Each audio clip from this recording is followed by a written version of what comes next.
Are you still recording them? Of course. Why wouldn't I be? I don't know. Sometimes you do weird stuff where you're like, oh, I deleted my video. Cut that out, Karch. You won't. You'll forget. You'll definitely forget. I will. You won't remember. Even if you write it down. All right, I'll cut that out too. No, you won't. And 105. Whatever, I'm just going to cut this out. I'll work around it. You won't. Yeah, I will. Why won't I? I don't know. I just want to say it because I'm going to catch you 1 out of the 5 times. It's just going to be... suck.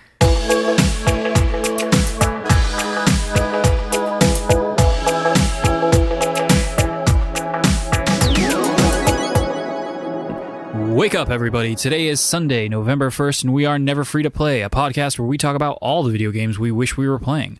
I'm one of your hosts, Karch Paloshti, joined by my co-host, Jason Wright. If you decide you like us and want to support the launch of our exclusive Dad Bod OnlyFans, you can find us at neverfreetoplay.com, patreon.com/neverfreetoplay, or on all the other social media where we are Never Free to Play. If you have questions, comments, thoughts, ideas, feedback, please send it to us at neverfreetoplay@gmail.com. Jason, how are you doing? Pretty well, my friend. A little bit hungry, if I'm being honest. Because the only thing I've had to eat today is chips and guac at about that sounds good. noon. Oh, that was a long time ago. Yeah. It's roughly 8 hours after that.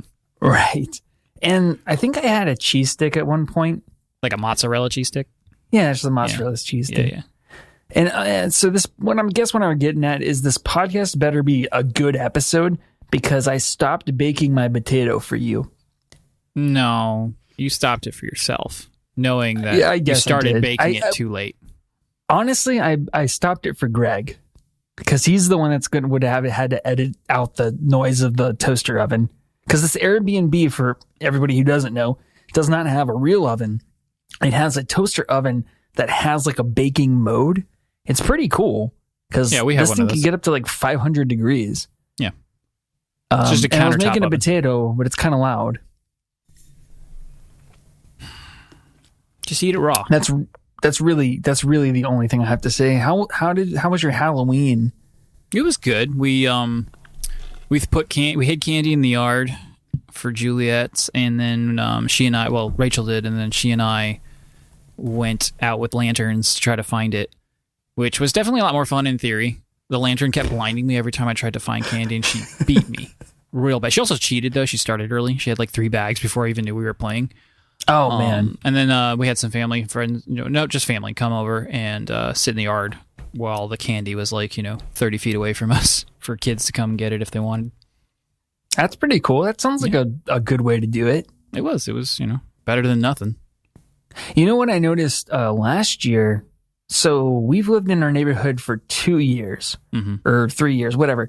And what I noticed 2 years ago was, everybody does the traditional trick or treat thing where they come to your door and they knock on it and you open it up and you are like, oh, trick or treat, whatever, here's candy. Then last year, everybody started sitting out on their driveway. Yeah, well, that's pretty... 2 years. Go ahead. Well, I was just going to say 2 years ago, we got a ton of trick or treaters. Like we bought 3 of those giant Costco bags of candy and we only had like a quarter of one left by the end of the night. But then last year we did the same thing and we had like 2 whole Costco bags left over. And what we realized is that the kids just weren't going to the houses if they had to walk up to the door, which is super lazy. It is weird because like we took her last year, maybe for the first time to actual doors, like our actual foot traffic trick or treating. And you're right about the driveway thing, especially. Do you remember that one big neighborhood, the not the rich neighborhood, but the better neighborhood behind ours, the woods or whatever? Yeah. So that one is that's the big neighborhood where people go crazy and there's music and like all the big inflatable stuff is out on almost all the lawns. And a lot of people are out in their driveways, but there's still plenty of people who aren't. And we all went to the door anyway. So I don't know what you're missing out. That's free candy, guys. Stupid kids. Stupid if the porch kids. light's on, go get the candy. Don't be lazy. I mean, back in my day, we had to go up to the door and, ring the doorbell. And it's scarier, to have to go up that dark sidewalk. That's true.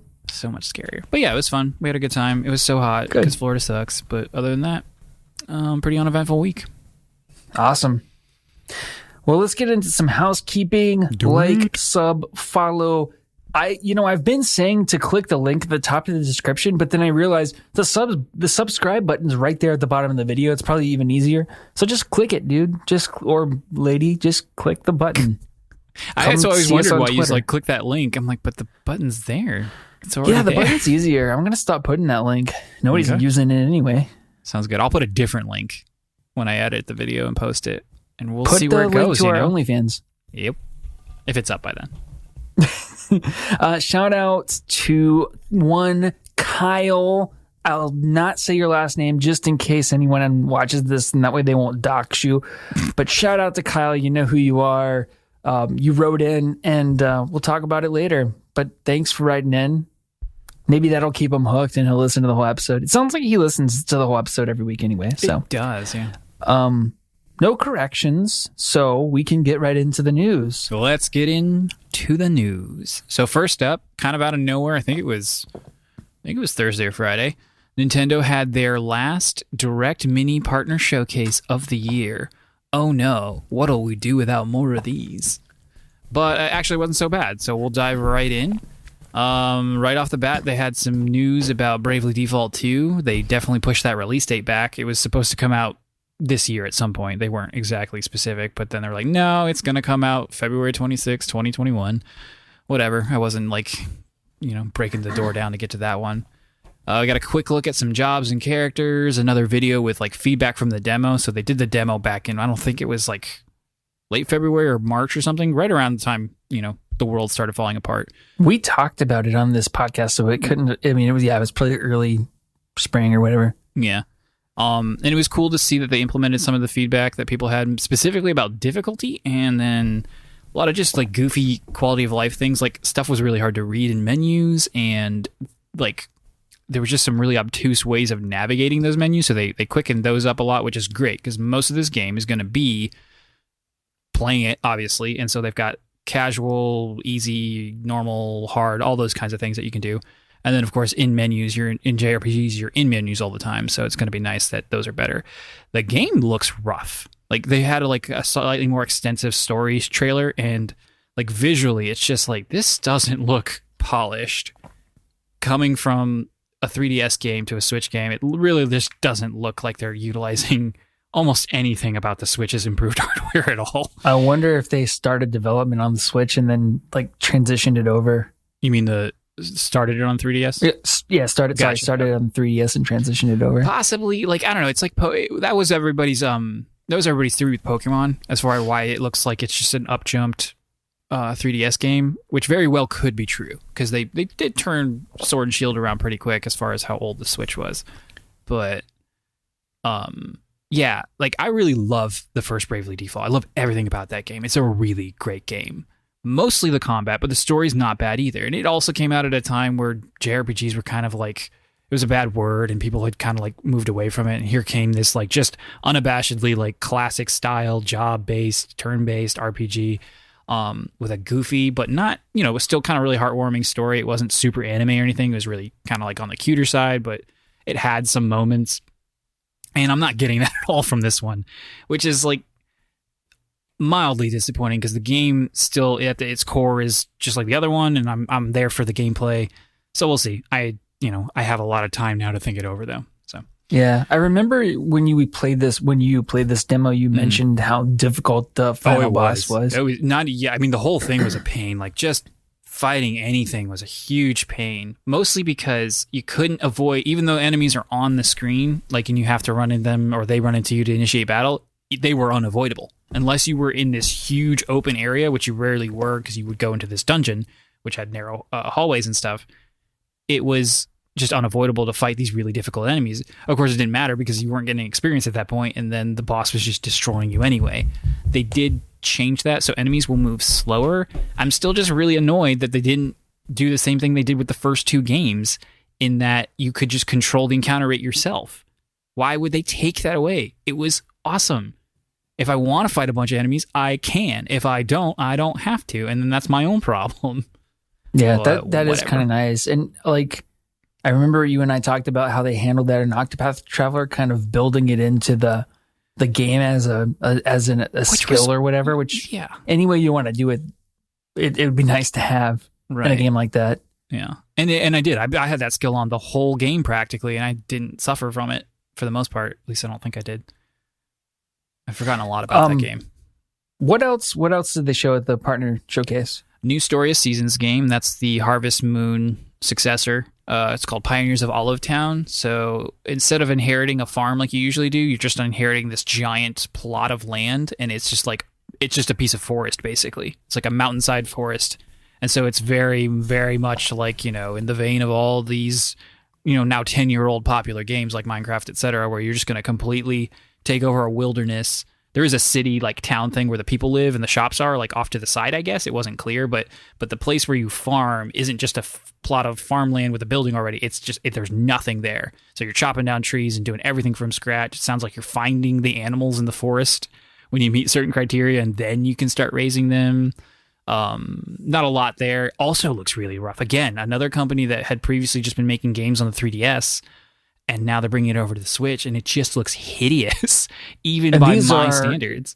Enlighten me. These are not Nintendo developers. These are third-party developers. Bravely Default is published and developed by Squaresoft, or excuse me, Wow, I haven't done that forever. Square Enix. I don't even remember how I say that anymore.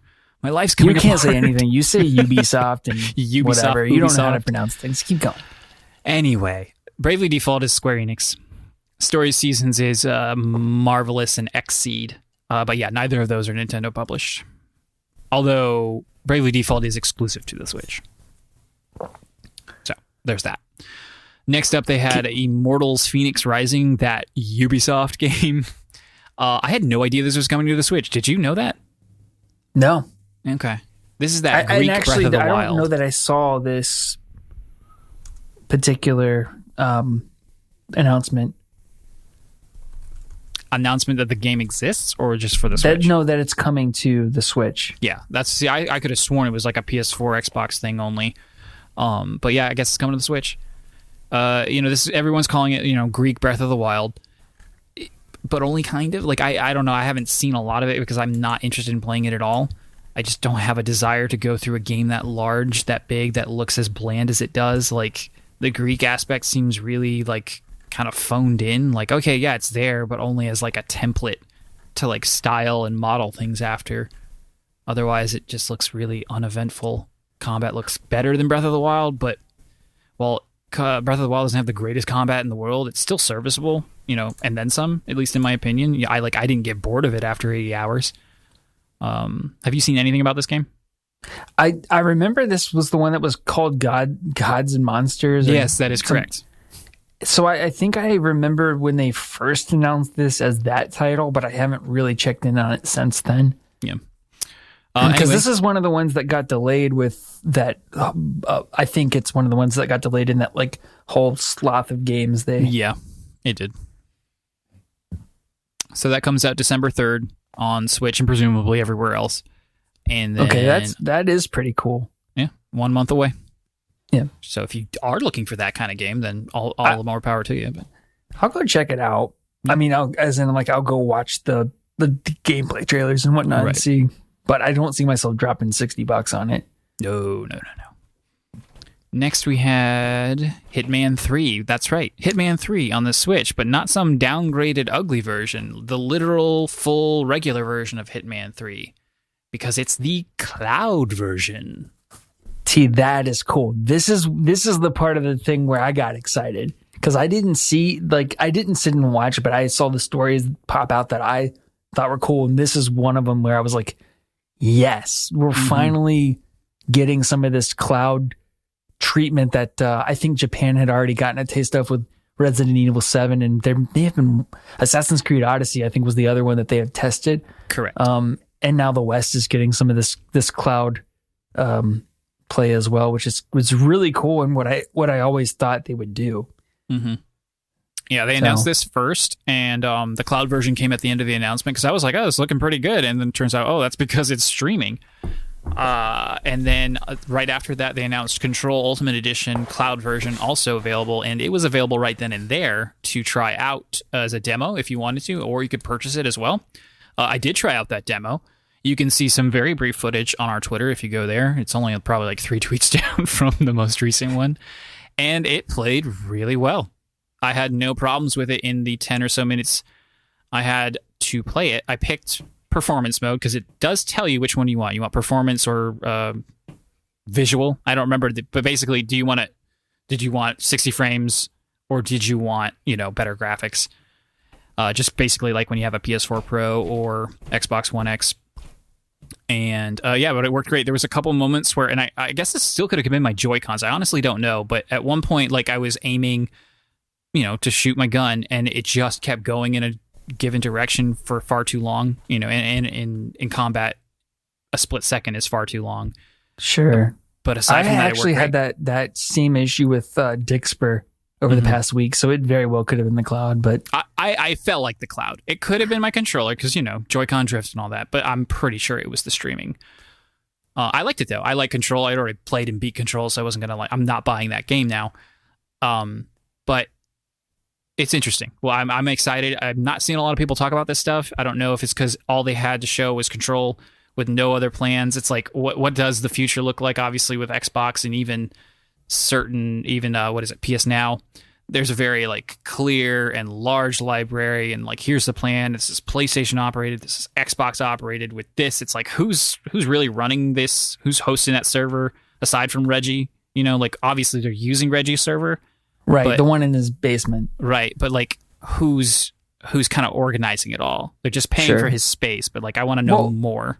I do wonder if they this maybe got lost in the shuffle, but are they I know PlayStation's going to start using some of Microsoft's back-end technology to help with their cloud services. And I know Nintendo had kind of partnered with Microsoft on some things, and there was supposed to be this launch where you could view your Xbox Live friends list on Nintendo Switch and you could get achievements and stuff like that. There was supposed to be some sort of integration that I don't know that ever came to fruition, but I do wonder if part of that whole partnership was some part of the back end cloud infrastructure to support this in the West.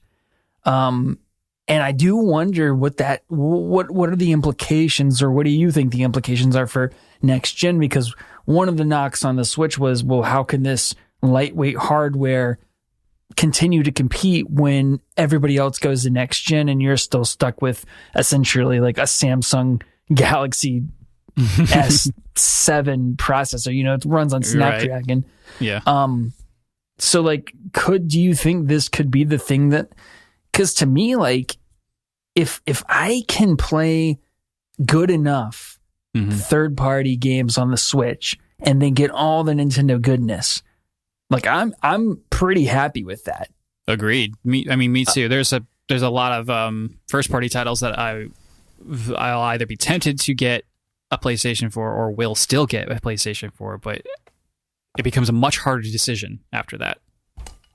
So does the next Call of Duty, does that get a cloud version on the Nintendo Switch? Like all of these games that we've seen announced for, at the Xbox events or at the PlayStation 5 events that weren't exclusive, do those get cloud versions? And does that help Nintendo continue to compete next gen, when we know there have been a lot of rumors of them doing like a Nintendo Switch Pro version, but that hasn't, been officially announced? I think it does help only if Nintendo puts its weight behind it. Like so much of this is reliant on Xbox and on Sony to be there for it. Like it's like everybody's going to have a cloud version, basically the infrastructure ready for their game to be playable, playable and well. So what I'm like, playable on a stream. Like that's not going to be difficult or uncommon. It's going to be who's actually supporting that. Obviously Game Pass is there, at the front and center, and Nintendo's like dabbling in it, but if they don't commit, people will they'll ignore them. And because it's all about who's paying who too. Like there's all that other stuff in the background, and it's not that it doesn't work. It clearly works, at least for some people. It works for me, which means it works for a lot of people. And what is your internet speed? Not to get us too sidetracked. What's your download speed? I don't know. I really don't. You're the worst. Okay. I know. Somebody asked you that on Twitter, and I really thought you would have looked it up by now. No, he said no. That person asked if I was doing 5G, and I did look that up, and yes, I am doing 5G. That doesn't even make sense. 5G is like a mobile thing. 5 gigahertz. Oh, okay. See, whatever. Karch, I can't. Sometimes it blows my mind that you work in tech. You're such a work in smart guy. I'm barely making my way into software engineering. I'm baby's first programmer. I don't know what you're talking about. Yeah, but you work for a tech company. No, I don't. No, I don't. That's not the same thing. It's not the same thing. You work in software. Because, software and hardware totes the same. Anyway. God. I've gotten so far off track because Jason can't let the little things go. I'm so sorry. I'm just ending the podcast now. I hope you guys had a great week. Done. We will try, but we are never free. Simple A. All right. So, okay. Streaming, so that was one. Sorry, keep going. Streaming on Nintendo is a very tantalizing prospect, and I hope we see more of it. I hope they put their best foot forward with it because Nintendo sucks so much of the time. And I can just see them not caring hard enough and seeing like the right kinds of returns because like who knows what they want? Only they know what they want, and no one ever does. And so they can just drop this and be like, we still don't care, and then we'll never see it again. I'd be like, why? And that's true. But like to your point, these will be readily available. You've got Stadia, you've got Amazon Luna, you've got Game Pass. Like everybody's going to have this up and running streaming. But I know Nintendo's track record with online infrastructure is not the greatest. So nope. We will see. Nope. Having said that, they had another cloud announcement. Oh, wait, you already mentioned it. The Control. You said you played it. I played it. Sorry. Yep. That's okay. But yeah, so 2 cloud announcements, Hitman 3 and Control. Like I'm super stoked. I did not get a chance to play the demo. I went to go download it, and then I didn't realize there was a queue. You waited like 45 minutes just to get into the demo. Dude, I'm pretty sure it was longer than that. But yeah, I joined a queue, and it was like just shy of 1,000 people. Like I was like 931 or something like that. And you did it right after the show ended, like when it was first available. Mm-hmm. And I didn't understand that. I mean, I don't know if that's just how that experience is always going to go. I don't know if that was a special queue for the demo people. Like there could be a different queue for people who purchase where they have all the servers, not just Reggie's. And so I love the lore. So I don't know if that's your typical experience or not. I never looped back around to find out if that was the case. Because again, like they have just the one game, and it's just Control, and it is a little old at this point. So I don't know how many people were buying it and what the situation was there. But it took a long time, and it booted me out fast. Like I don't know if it was timed or if I got to a certain point because there's a lot of story stuff, a lot of cutscenes that I was at some point I was like, wait, I've seen all this. I can just skip it. I don't care anymore. And so I did to just get to the gunplay, which again worked great. So that's bright future, super interesting. Bright future. I haven't played Control, but I don't want to spend $60 on it to play it on the Switch. Like, yeah, not when there's a ray tracing patch out there and everything, and I'm looking to upgrade my graphics card. Like, I don't know. It is the Ultimate Edition, so it has all the DLC and all that stuff. And yeah. Anyway, 2 more announcements they had for us. Wait, I just want to clarify. You can go buy Control 2-day cloud version on the Switch. To the best of my knowledge, that's what it seemed like. Yeah. I feel like that should be bigger news, but anyway, we can move on. Yeah. Different game, maybe it would have been, but not with Control, I guess. So they had 2 more announcements, and it was No More Heroes is coming in. No More Heroes 3, which is a Switch exclusive, is coming in 2021. And then they showed just a little bit more off of that, not too much, but the bigger announcement really was that the first 2 games, like totally remastered porting coming over, are dropping that day. So if you never played the first 2 or you love them and you want to play them before the third one comes out, No More Heroes 1 and 2 are available on Switch again, or on Switch now, which were both Wii games, if I'm not mistaken. I don't think either of those were Wii U games. I don't think so. Yeah. Did you ever play any of them? No. Travis Touchdown? the Wii was technically Greg's, and he had it while I was in college. So I didn't play very many Wii games unless it was like I didn't even play Twilight Princess, which is not normal for me. I didn't play like Mario Galaxy until I bought it and played it on my Wii U. So. Yeah, I played the first one. I rented it from GameFly. Immediately hated it. I don't remember why though. And so and then I sent it back like the next day. I was like, well, that was a bust. Good thing I used GameFly. But I can't remember because people love it. It's one of those cult classics. It's zany. I think maybe that was a time in my life where it's like, I'm not looking for zany games. I'm just a dumb kid with a Wii. So please just give me Mario. But for some reason it's like, this guy's got like a beam sword because he does. But it's pretty out there from what I remember reading up on after the fact. So I'm not going to buy it though. I'm not going to try it out. Yeah, me neither. And then lastly, they had some Hyrule Warriors Age of Calamity information. Games coming out November 20th. That launch is still in effect. But bigger news right away anyway was that the demo was available right then and there, which was all of Chapter 1. Your save data will carry over from the demo to the main game, which is always fun. So amazing. Screw you, Baldur's Gate 3. I was just going to say. Which isn't even a demo. It's just the full game in early access. Whatever. And I played it, and we'll talk about that in a little bit. Sweet. So that was just the Nintendo Direct Mini Partner Showcase. On to the rest of the news. Meaty. PS Plus for November was announced, and you're going to get Shadow of War and Hollow Knight. And this is why it's actually news for PS5 players only, because in November, the PS5 will be available to retail. Bugsnax. So only for PS5, if you're a PlayStation Plus member, you'll get to play Bugsnax, which is also a PS4 game. That's why it's also kind of like important, because it's not like they're offering Demon's Souls, which is only PS5. So here's a question though.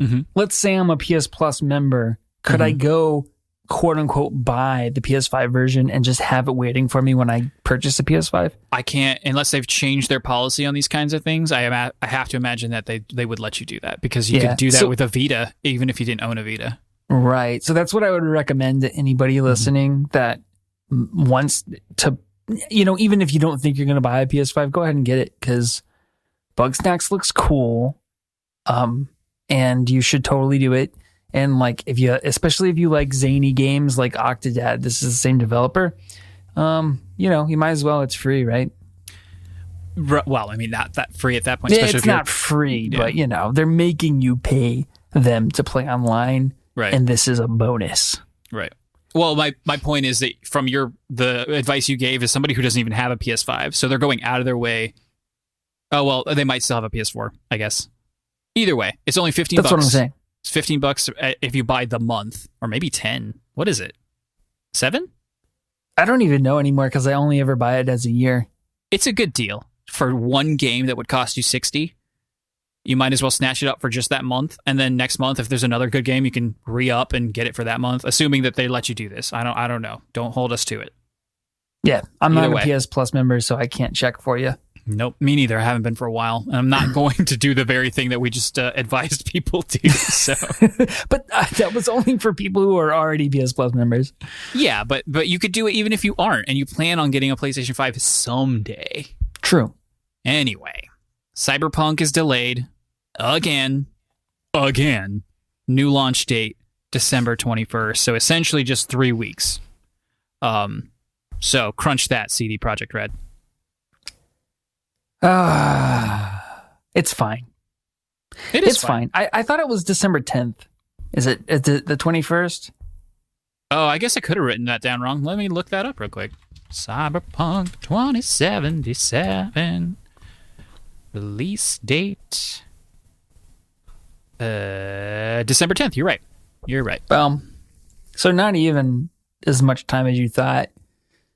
And they're citing quality testing issues, quality testing that they're doing for different versions of the game, because they're trying to launch all versions simultaneously. So across different platforms, they cited like Google Stadia. They're having to do all these quality related tests to make sure that, Well, that's Boo. what they're saying. Oh, I That's what believe they're believe saying. it. I just don't care because like that's literally what every game that's come out in the last 20 years has had to do. So like, what is that nonsense? Get that out of here. Like, just I don't. It's just I can't. I can't with the excuses.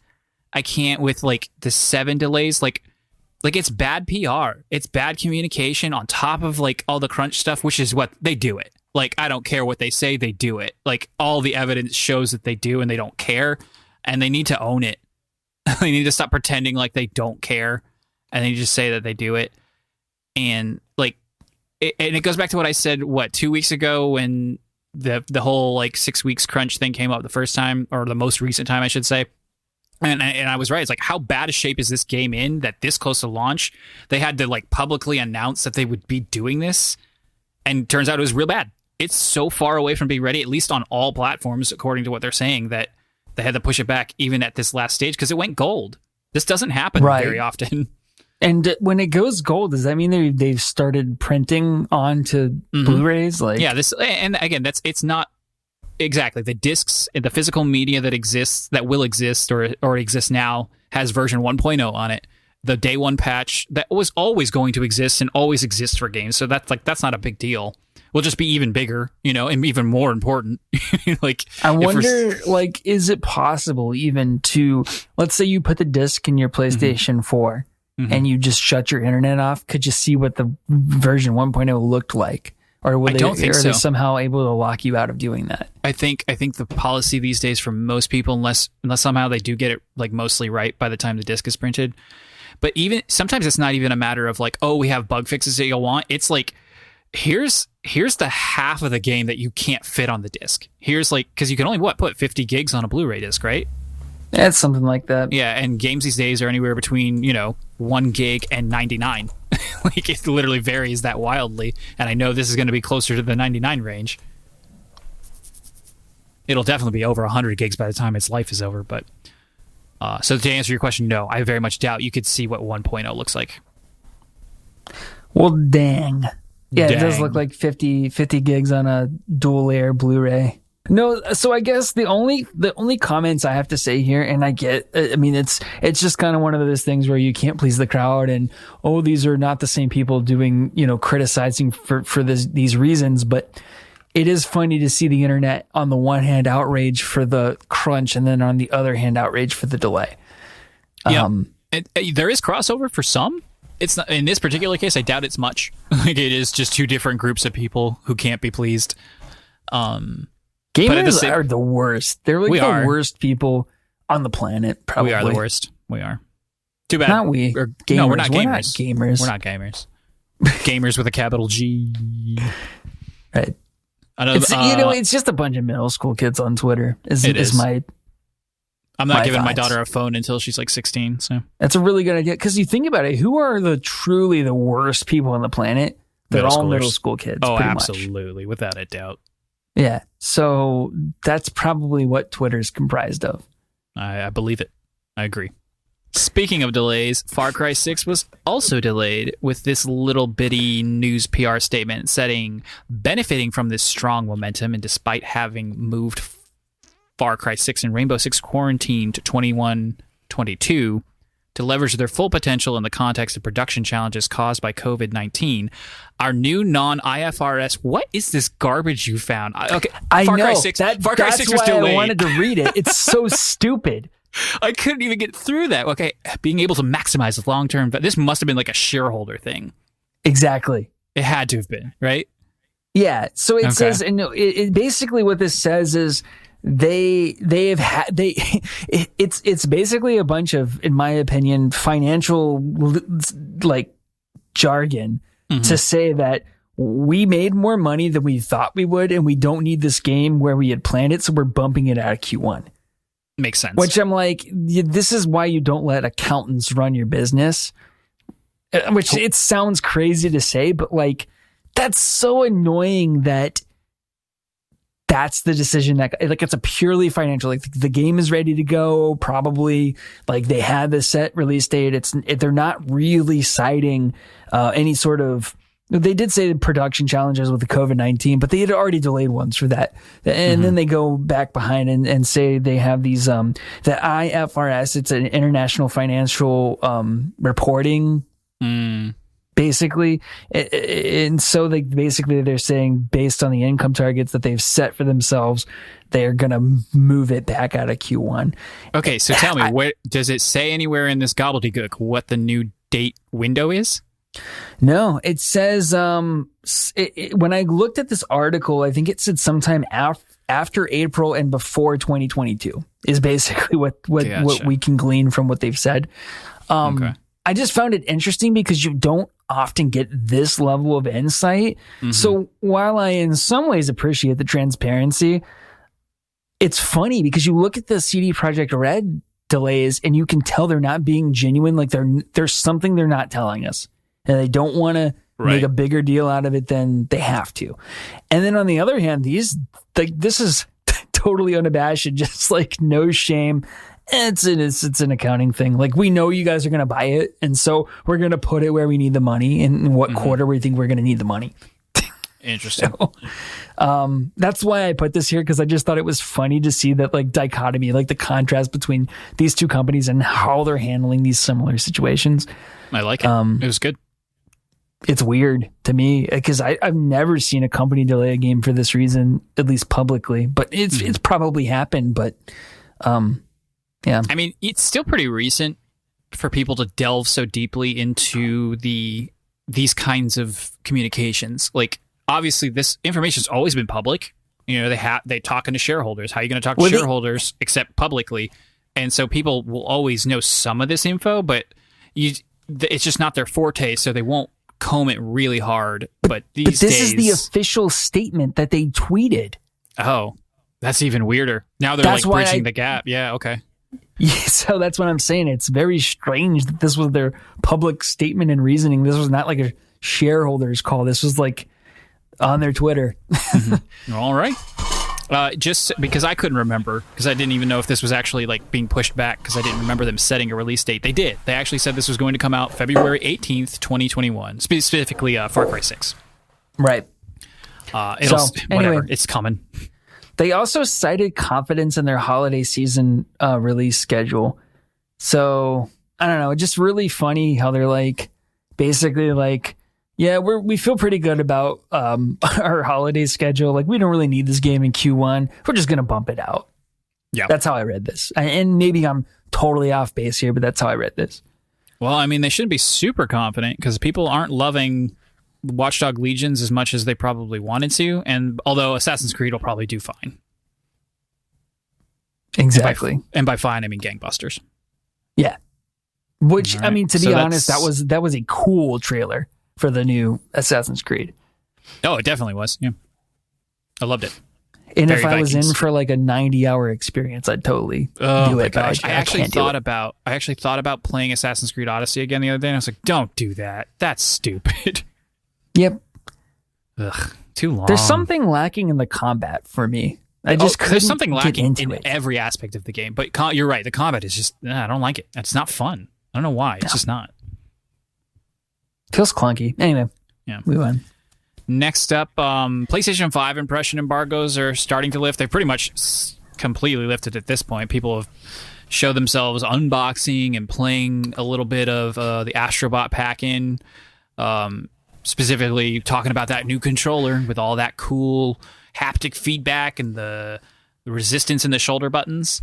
And I don't know what they're calling. I don't know what Sony's calling it, but I'm just going to call it HD Rumble because I don't know what else to call it. And I know that's what Nintendo calls it for them, but like they're, the Astrobot game specifically seems like a showpiece for like, okay, this is the PS5 and this is the controller. And these are the cool things that someday you might be able to do in other games with it. But for now, that's just in this one. Have you seen any of those videos, Jason? No, I haven't. Because I get so mad, and I don't want to go off on a tangent, but I get mad about the level of access that certain people have that it's just not available to others. But no, I haven't really seen any of it.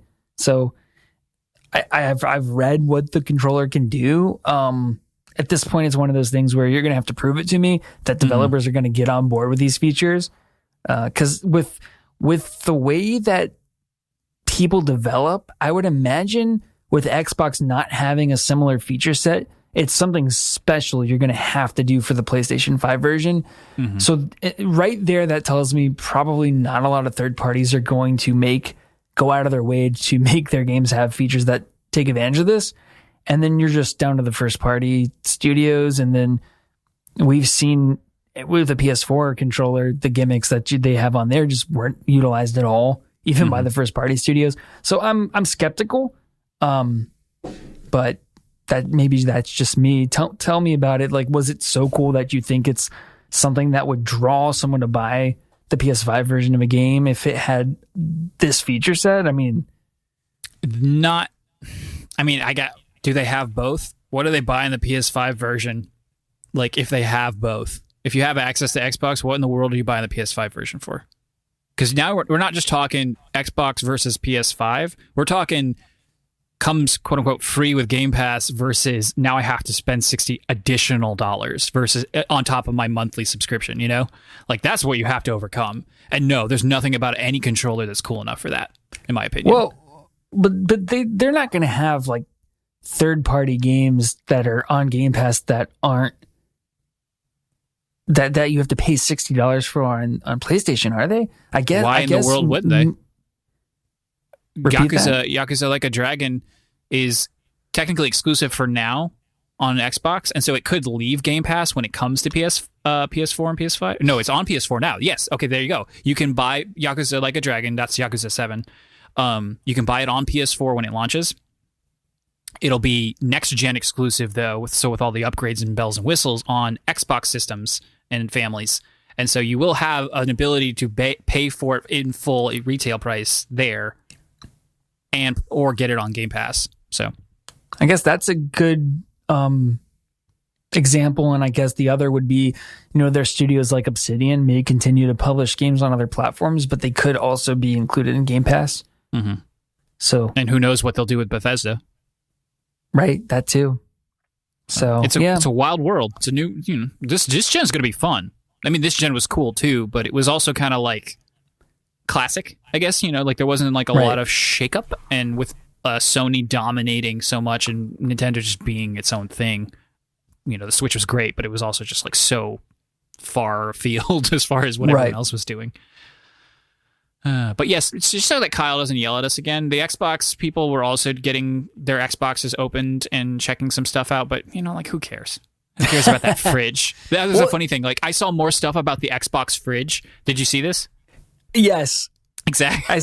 I saw more stuff about. I saw the Xbox fridge stuff more than I saw the PS5. Exactly. Stuff. Jason completely tuned out of everything at this moment, and he saw the fridge more than he saw unboxings of either console for that matter.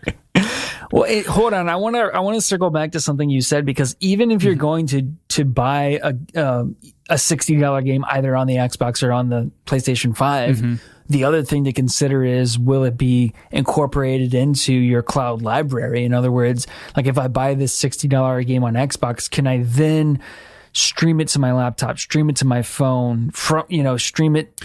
Oh, I see what you're saying. Yeah. Yeah. No, and I'm not saying like remote play on the PlayStation. I'm saying from the cloud. Right. Here's my ticket. Now beam it from the cloud. Let me stream using. Yeah. That's a really cool thought that I haven't had before.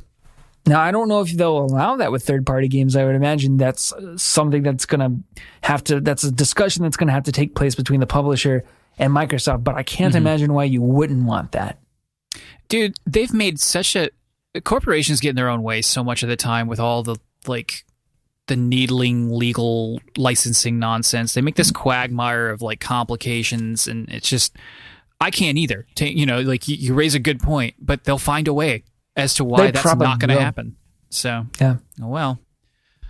Here's where I was, this is kind of interesting, and this is a little bit of a tangent, but I was talking to Kane and Josh earlier this week, and we were just saying, like, wouldn't it be cool if in the future you could just buy one version of the game and then play it on any platform that you have? And if games are going to be $70 or $100+ next gen. Yep. I think that would be really nice because that's something I'm totally willing to pay that extra money for is if I buy one version of the game, I can play it on PC, I can play it on the cloud, I can play it on my Xbox, I can play it on my PlayStation. Like that'd be amazing for for third party games. Oh, I would love it. It won't happen, at least this gen, I don't think, but if you're looking for a value-added feature that I'm not going to complain too hard if you charge me an extra $10-15 for, exactly. That's it right there. Well, that goes back to my solution for like older games where you just sell a license and then you don't really care anymore where they play it.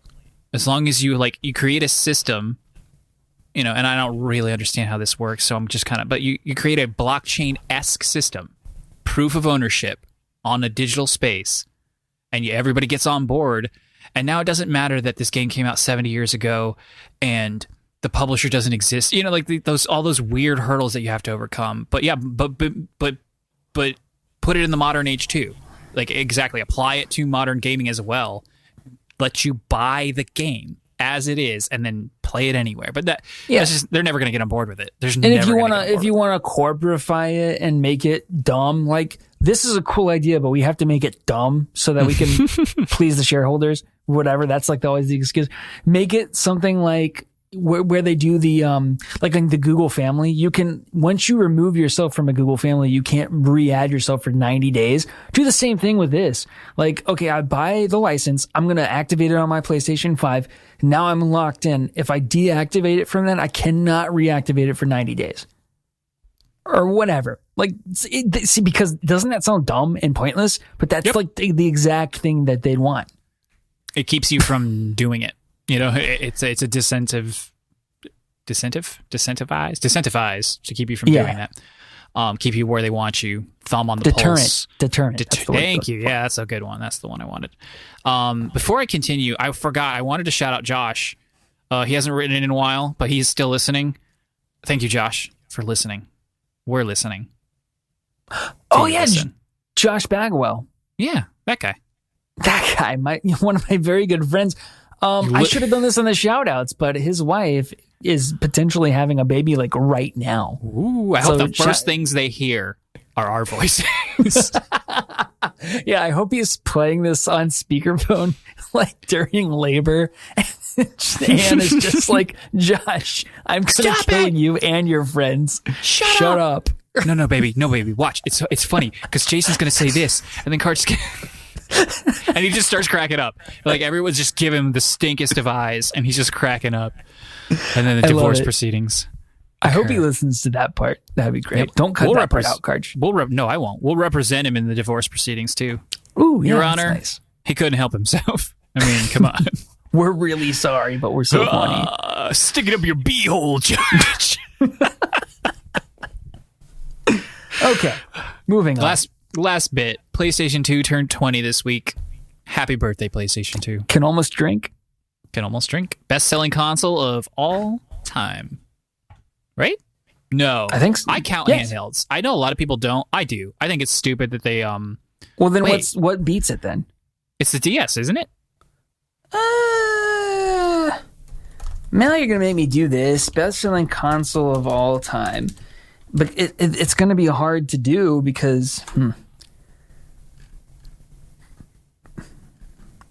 No, okay. Yeah, 1 million away. It was 1 million away. So the PS2 is the reigning champ. Okay. Phenomenal consoles, both of them. They deserved every bit of money that they got. But I didn't have a PlayStation 2 for the longest time. I had one for a very brief time. I don't know, like 6 or 7 years ago. I finally got rid of it. But one of my favorite games of all time, PlayStation 2. I thought that your parents' friend Tom let you borrow his. He did, to play Final Fantasy X. Gotcha. Or I ended up taking his, or Robert's. I think he ended up just giving it to me. I think that's how I got mine years later. But I did borrow it for a little while to play Final Fantasy X, and it was awesome. So I had one briefly as well, but not until 2008. And I was visiting a friend, and they had a PS2 sitting in their, it was an old school, it was like the original PlayStation 2 sitting in their garage, and they also had a Slim in the house. And I was like, I was like, do you guys use this anymore? And they said, no, it's broken. And I was like, well, what if I can fix it? And they were like, you can have it.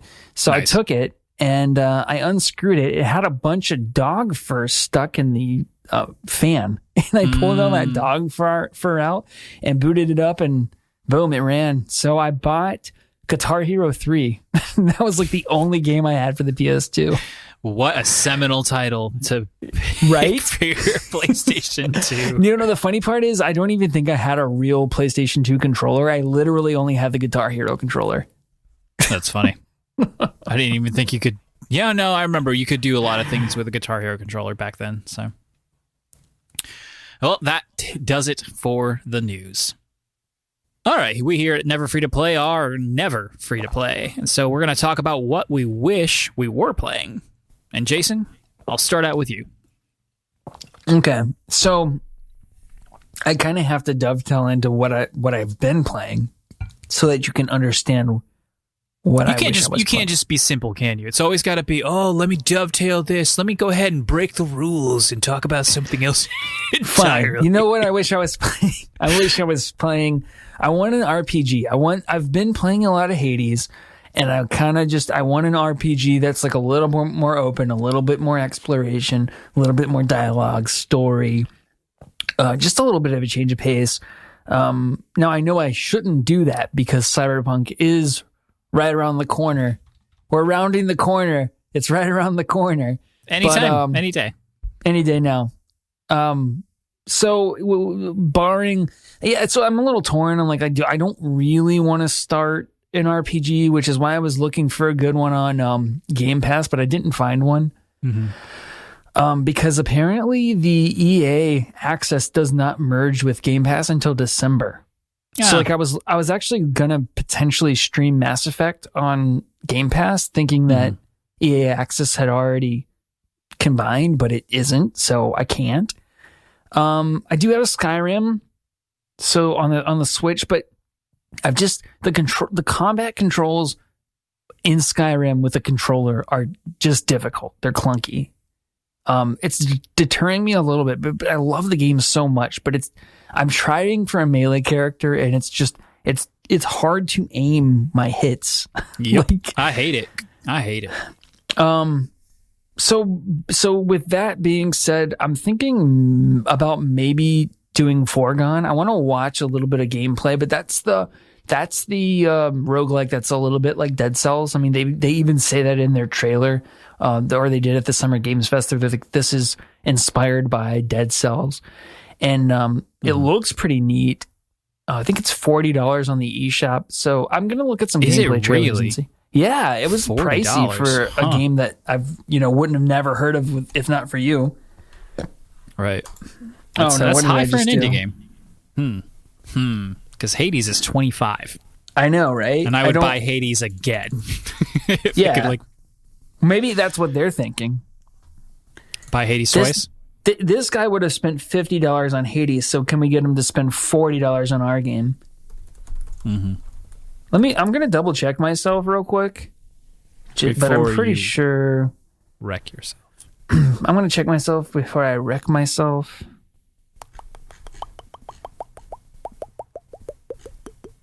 Wow. Okay, 30. It's $30. Apologies. Right. Definitely more reasonable. Oh, it's wow. Okay, if it's 30, that's like...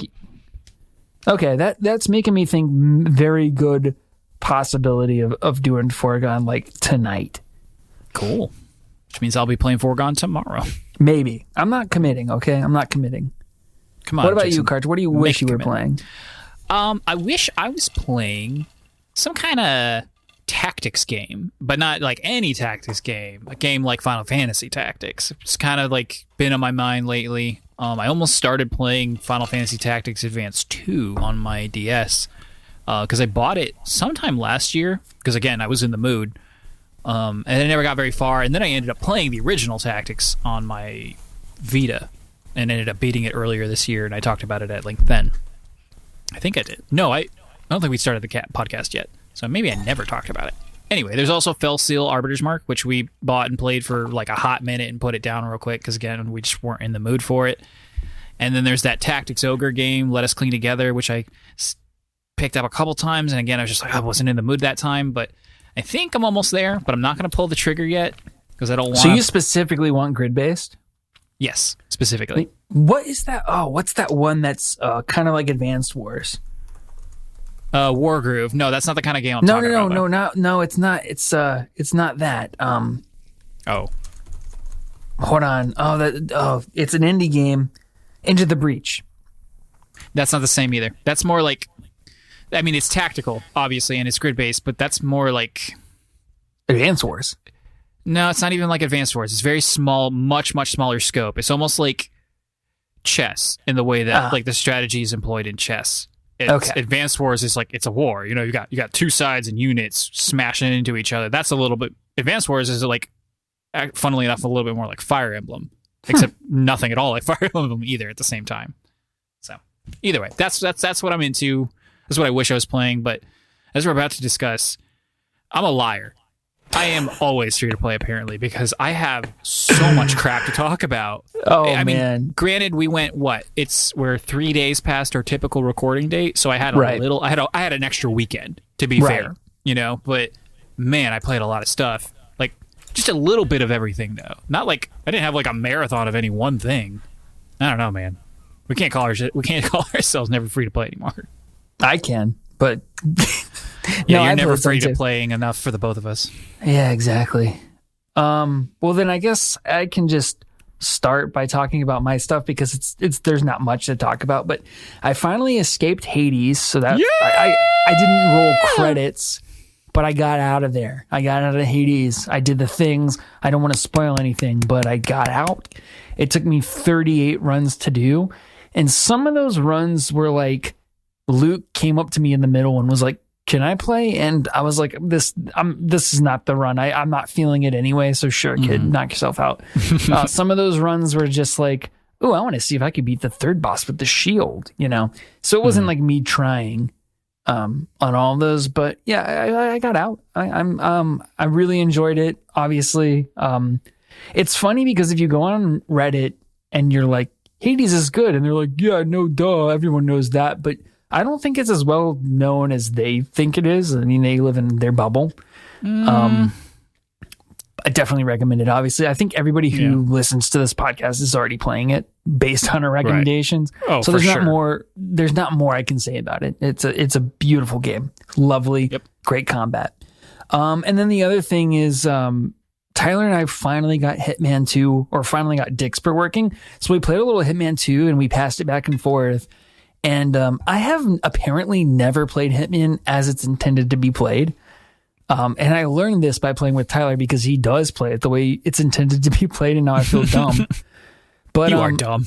So I had always just gone around and kind of explored environmentally and an experiment to see what I could make happen. But he like follows the intel, checks the clues, sets the markers, does the things, and it almost becomes then more of a puzzle game than anything. You just described how I assumed you're supposed to play Hitman. How did you not know how to play Hitman? I mean, because I was just like, ooh, I just get this disguise and then just get this guy alone and then choke him out, or just like randomly, oh, here's a puddle with an electrical wire running through it. Like, I wonder if I can find the breaker box and turn it on, and then that would trigger the action. But I never actually like quote unquote follow the intel. Like because you don't read anything, right? Exactly, because I don't read anything, and that gets worse when I play with Greg because I will at least try to skim it. Greg won't even let the prompt pop up. How do you guys function as adults? Not even gamers. Dude. How do you function as adults with Greg doesn't function as an adult, dude. He has a child and a wife and a job that requires quite a bit of him. I understand that it's not an easy job. I don't know, man. He lives a different lifestyle. Go on. That's it. It was great. I love Hitman 2. I'm really looking forward to Hitman 3. Like, I really want to play it in VR. I'm debating selling my Oculus Rift and buying a Quest 2. But that's a different discussion. Yeah. But yeah, no, it was a good little week doing that, and now I need something to like dig my teeth into now that I've played a couple of indie games, so that's why I'm like on the fence about Foregone. But sure. Tell me, Karch, what have you been playing? Oh boy, was I playing a lot. So we'll start at the top. I beat Bug Fables. Rolled credits. Did a fair amount of the side quests too. I'd probably say, just guessing, probably about half of them. Certainly not the hardest, longest ones, but I did about half of them. And all in all, I can't remember, but I probably around the 20-hour mark. So it was a really good length. I thought I appreciated. That's a nice. That 20 hours is like perfect. Mm-hmm. And it had its ups and its downs. You know, like there were times like after I just played, I had just gotten, I was like, this is fine. And then I hit a good stride with it, and I was like, this is getting boring again. And then I knocked the rest of it out. I was like, that was fun. So you know, on the scale of the Karch Balashi video game rating scale, I would call this a good with moments of great. It definitely sets out and accomplishes what it set out to do, which is basically be Paper Mario in a world where Paper Mario is no longer the same thing that it used to be. Specifically, when the 1,000-Year Door came out for GameCube, and it does that superbly. It is that game to a T minus the Mario property, and it does a really good job not having the Mario property. The characters are really well written. The dialogue is funny. There's so much of it, but it's not shoved down your throat, so you can take as much in as you want by going and talking to people. Characters always have something new to say. Like, it's not a huge world. There's only maybe 4 towns overall, and you go back and forth between them constantly. I like that too. They reuse spaces without it feeling dull. It's like, oh, hey, you got to go back to the Bee Kingdom and talk to the bee people. And they always talk about something new that you had just done in your story quest. And but the main plot, the thing that's driving you to play the game, like the characters to have their adventure and the main villain, very weak. Like, okay, it's there. It kind of sucks. Like, the main villain literally is just has a title. It doesn't even have a name. Like, there's no connection whatsoever to the characters that you play specifically and this main villain. And so that's where I would knock the biggest points from it, which is not true for the Paper Mario games. Because Bowser, as tried and true as he is always a pleasure to interact with and beat up at the end. And the characters they have in the other ones that are completely new to the series and not existing Mario properties are also really great. But yeah, that's Bug Fables. I would recommend it. Yeah, you would recommend it what was the price on it? Bug Fables was $25. Was no more than that. That's that seems to be that $20 to $30 mark seems to be a sweet spot for quote unquote AAA titles. AAA, so yep. Your Foregone, your Bug Fables, your Hades. Yeah, and if you're on the fence, they just came out with their 1.0, or they're just coming out. Either it's just came out or it's coming out very, very soon. Their 1.1 update. So they're going to add a few side quests. They're going to add a few quality of life changes that I really wish I had. Walking is very slow in that game. And at one point, a character gets this kind of rammy dash move, but he only goes an inch on the screen. And so the update will let him dash until you let the button go. And so he'll be able to run basically across the screen. And I really wish I would have had that run ability because it would have made it a lot smoother. Yeah. But, oh well, what are you going to do? I felt the same way in Pokemon when they were like, oh, you can just start with the bike. And I'm like, oh, thanks. I know. And then they also added running shoes at some point. So basically just hold down, you can run. I'm like, oh, that's awesome. Right. All right. So, sorry, go ahead. No, that's okay. I said that's great. So what? And then what else have you been playing? I got a Wii U. I'm so proud of you. Mm-hmm. I wanted one back around my birthday. Quarantine and of course the actual cancellation of the system itself made that incredibly difficult to do for a reasonable price. So I just gave up on that dream and said, oh, I'll play Zelda when they eventually port it over to Switch. Well, I got tired of waiting. Robert got tired of waiting for his Switch. Our friend Robert, friend of the show. Friend of the show. He didn't listen, but maybe he will one day. I think he might secretly listen. I'm not sure. So, Robert, if you're secretly listening, thank you for the steal that was this purchase. Because I got the console, the 3 games on disc he had, and of course all the digital games he had because Nintendo's dumb and weird about the way they do digital, even back on the Wii U. Which came with, I got Breath of the Wild, so now I have it in 2 places. I got Super Mario 3D World, Metroid Prime Trilogy, which I am very excited to dive into in the next few months. Mario Party 10, which is like, who cares? And then, what was it? Paper Mario Color Splash, speaking of. So I never played that, so I can play that now. I immediately, I set it up, made sure it worked, got it myself, signed in and everything, immediately bought Wind Waker for $20. I can't believe it's only $20. Crazy. On the digitally? Yep. The Wii U edition, the HD edition is $20. Wow. Yeah. Okay. And so is Galaxy 2. So is what is it? Crap. Skyward Sword, Zelda Skyward Sword. Funnily enough, Twilight Princess HD, still $50. Not sure why. Very strange. Yeah. And so go ahead. So of all the games that you got, what have you actually played? I played Super Mario 3D World for like the hottest of minutes. And then I was able to finally dive into the Wind Waker quite a bit over the week and then this weekend as well. So I've been playing a lot of Wind Waker. It's so pretty on there. It's so pretty, dude. Looks so good. It always looked good. I always remember it in my mind being good. And I know it, like, obviously it's an HD and that's great, but they didn't have to do as much to this game as they might have done to another game. You know, this game already had a great art style and art direction, and just looks so nice in that cell shade. I'm so mad at myself for ever thinking this game was not good just because of the way it looked. And, you know, people have talked that to death, but it's true. It looks great. And I was a dumb little kid to think that this was a lesser game because it had that look. Sean was the only one at that time that I recall of the three of us that was like, no, this is going to be good. This is great. Yeah. So it's holding up so far. Blind optimism or what, but he just loves Zelda that much. I think that was what it was. Yeah. So it's holding up really well so far. I was worried that it wouldn't, but it is so far. I've got the first 2 dungeons under my belt. I'm wondering, and I know they made so there's this really long section in the middle where you have to spoiler alert, where you have to piece together the Triforce. Like it's been smashed into like 8 different pieces. Yeah. Not just the one piece, the courage. The piece. Triforce. I've never heard of this in a Zelda game. Wow, I can't believe you're spoiling that. Well, all right, shut up. But it's really long and drawn out. Like you have to go get a chart. You have to go get a chart, which leads to another chart, like a treasure map. I mean, and then you have to go pay Tangle like an obscene amount of money to translate the chart. And then you can finally go get the shard, and you do that 7 more times. And I loved it. I thought it was amazing. A lot of people hated it, and so they streamlined it. I just don't remember how, and so I'll find out when I get there. My point is, I'm worried this game's going to be too short now.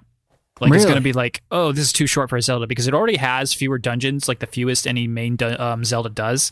Like you only have 2 at the front, and then you have like a kind of pseudo dungeon, then you have 2 more regular ones, and then like another pseudo. So like we're talking 6 total, which is very small.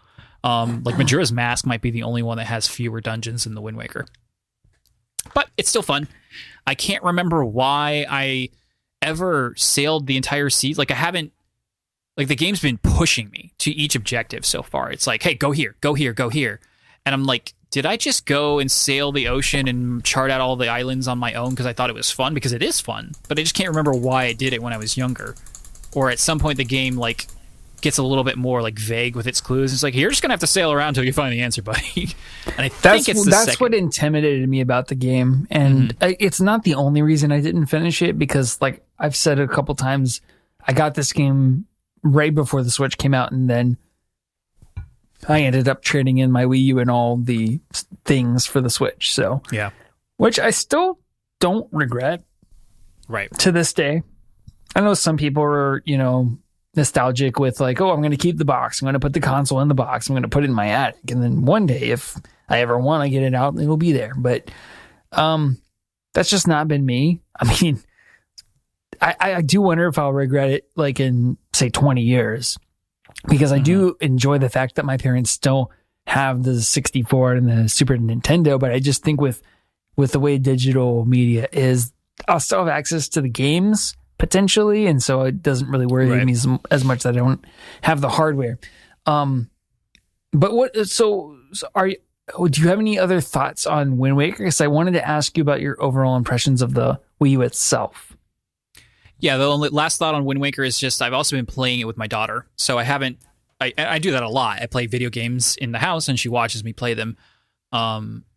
not stuff like Hades, because she's not going to find that interesting. But I put this on the TV, and she immediately just like, boom, it clicked with her. She loved Link's little sister, because the beginning of the game, she gets captured. That's, the impetus for the quest. Link's got to go save his sister, which is unique to most Zelda games. Link's always saving somebody, but now he has a family. He's got a grandma and a little sister, and she just loved that. It's like, Daddy, we got to go save her. We got to go save her. And then we get there, and this is all within the first hour of the game. You get there and you don't save her because Ganon's bird throws you into the middle of the ocean. And so now she's hooked. But then she started playing. Big old Wii pad in her hands. It's hilarious. And so every time I'll play I don't know, at 2 hours or so, and I'll get through a story chunk, and the next day or two she'll play and just kind of play right up behind me and get to about the same part, a little bit slower. But she's just not quite there yet. She still has me doing the harder, acrobatic stuff, and she's most of the way through the first dungeon. She's got the item, and she only has to find the boss key. I guarantee she won't be able to do the boss though. And she gets it's so cute, but also so infuriating. She gets so nervous. She's like, Daddy, I can't. I'm like, sweetheart, just walk across the bridge and go fight the monster. No, Daddy, I can't fight him on the bridge. It's like, you have to do it. And I'm like, okay, I'll do it. And then there was this other part where she just had to hold the button down for 4 seconds, and she just kept letting go of the button. I'm like, hold the button down. Do not let go of the button until I say. And she's like, I'm trying. I'm like, I don't believe you are, because you just have to hold the button down. Now, of course, I got a little bit more frustrated than I just, implied.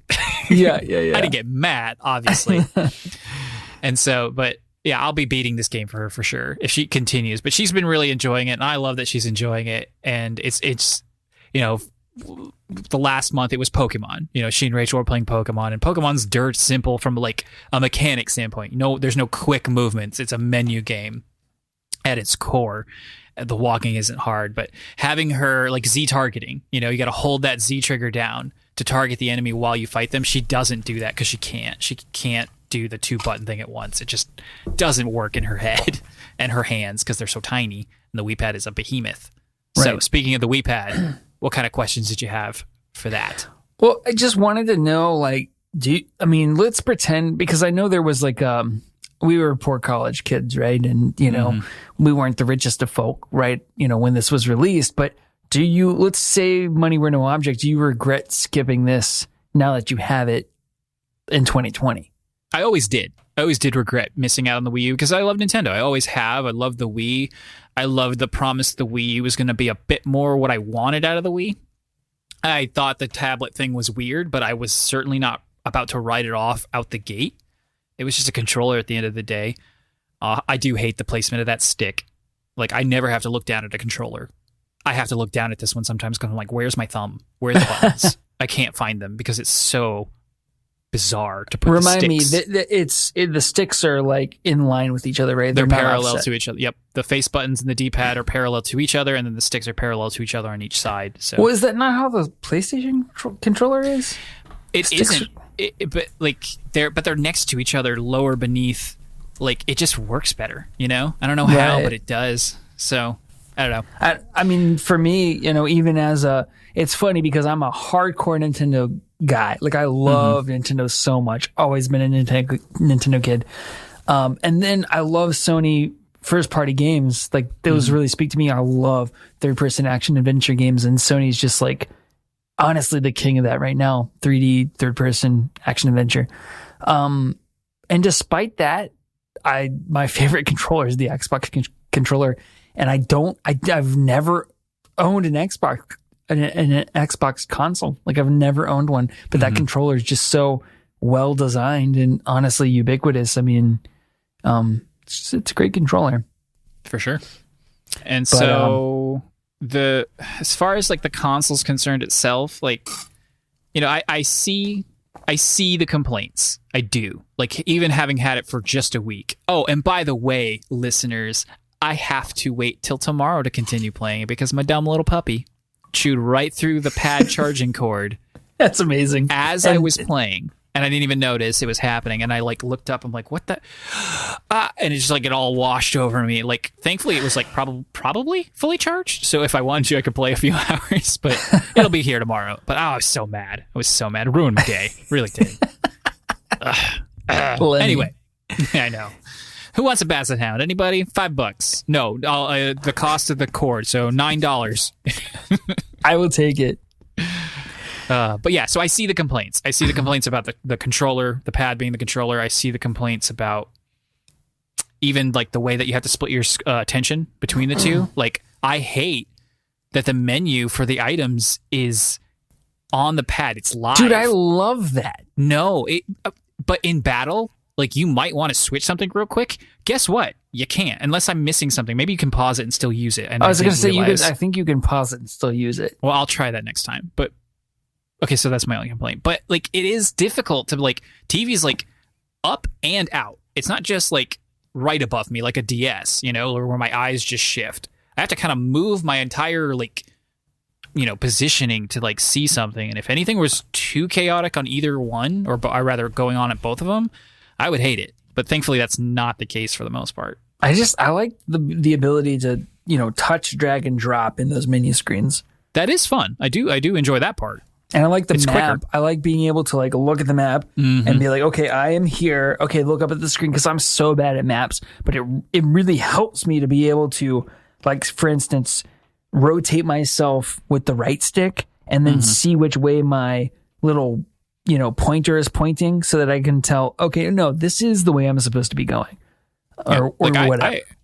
I might bust out Breath of the Wild just to see how it plays on a Wii U. Not like performance wise, but to like, how much does this tablet change how the game is played? Because you're in that map a lot, you know, like zooming in and checking stuff out. And like, I could easily see myself enjoying it more on the Wii U, since the map, like, we'll see. Like, I don't know exactly how they utilized it, but I'm curious to see how they utilized it.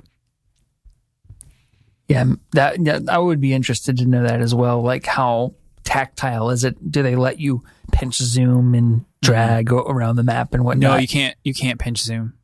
Oh, because it's not multi-touch. It's capacitive. Yeah, so that's stupid, right. So dumb. Like, those little choices. Like, there's 1,000 cuts. Like, and it's fun to play it after having had the Switch for so long.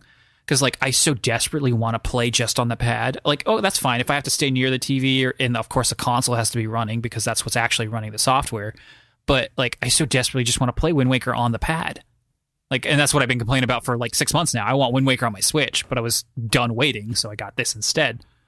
But it is a toy. It is, like, when people call it, like, a hat, like, people are a bit mean. Like, it's a Fisher-Price piece of crap. I'm like, no, it's like the nicest Leapfrog toy you've ever played. But it is still toy-like. Like, it's still also quality hardware at the same time. Like, this thing isn't going to break on me anytime soon. At least I don't feel like it will. But it's still, there's still something about it. It's like, it's a Switch prototype. It's just it didn't a Switch feel prototype. serious. Right. I Especially, think that's what people had against it. Yeah, especially in the midst of when it came out and where they were coming from. Right.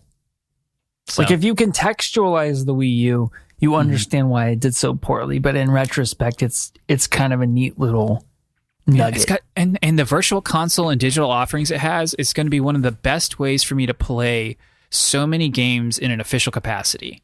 Like, yeah, I might not. It has a large Game Boy Advance library. It has a very large NES and Super Nintendo library, and it's got 64 games. It's got Wii games. I can buy lots of Wii U games digitally. Like, I can play a lot of stuff from a lot of different eras on this game for really reasonable prices. And that's really exciting for someone who wants to support, older games, even if they're only a few years older, being available easily and officially, I should say. And it makes you wonder why they're not taking that strategy with them into the Switch era, because a lot of that stuff is stranded on older hardware now, be it the Wii U or even older. But like, we don't have 64 ROMs. We don't have the ability to play GameCube games unless they're HD remastered, which I don't know that any GameCube games other than Sunshine and Galaxy. Well, Galaxy was a Wii game, but I don't know that at any game there are many GameCube games that are even available on the Switch. Right. So yeah. All right, we're only halfway over. It was a interesting console. I think it was underappreciated, to be honest. A little bit. I mean, it was it was cyclical. It was a negative feedback loop. It did real poorly, and Nintendo abandoned it. And of course, an abandoned console is gonna just die. And that's all there was to it. They dropped the ball in many ways, and the consumers were not being very forgiving, and so the ball was dropped even harder. I think they thought they could replicate the success of the Wii, and that they didn't need power to compete, and that third party would still continue to cater to them to an extent, even though they had relinquished some of that third party support on the Wii. I think but they not thought, really. Well, they had, I don't know. I mean, I'm trying to think back. I mean, I guess Medal of Honor was there. I don't know about the Call of Duty and those other kind of big. Oh, they were there. Games they were. Some of them, not every last one, and they certainly had a very different version. But Activision was there. Ubisoft was there. All those companies were there in some form. It was just a different kind of support, Yeah. So I guess there were even Madden and FIFA games on there too, for sure. Which now they don't get Madden anymore. I think they still get FIFA, right? They had at least one FIFA game. Who? The Switch. Yeah, but fun. I mean, that's a whole bag of worms right now. Can of worms. Right. Bag of tricks. Bag of fish. I don't know what I'm talking about. It's a whole different bag of fish, ladies bag and of ball gentlemen. game. But no, I can see, it's so funny. It's the first few days, I'm like, what was wrong with this console? Why didn't people like it? Because the Switch doesn't have a lot of hard-hitting third-party stuff. Yeah, they've got some Bethesda stuff and some really just Bethesda stuff. That's the only high. And then The Witcher 3, which looks ugly by comparison. So I'm asking myself, the Wii U didn't have that either. At least not in a similar way. So what was it? And it's just there's just something magical about dock, pull out, play handheld, put it back in the dock, and the way it works so flawlessly. It cannot be understated how successful the Switch is just because of how well designed the hardware is. For sure. It's everything. And then, yes, Breath of the Wild is a great game. Mario Odyssey is a great game. But the Wii U had great games too. So it's not just that.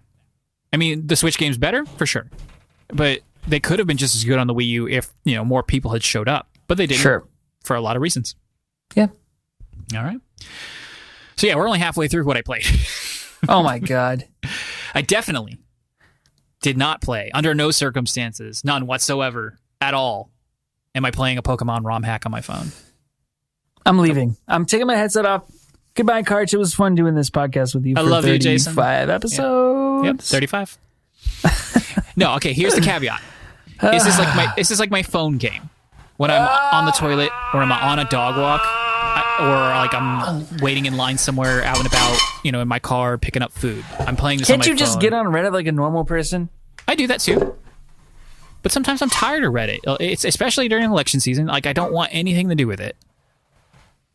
So you just prefer to betray me with this Pokemon gaming instead? I'm not playing a Pokemon game. I don't know what you're talking about. Oh, so tell me about the ROM hack though. What is it? It's Pokemon Platinum, which was the third iteration on the Pearl Diamond, which was Gen 4.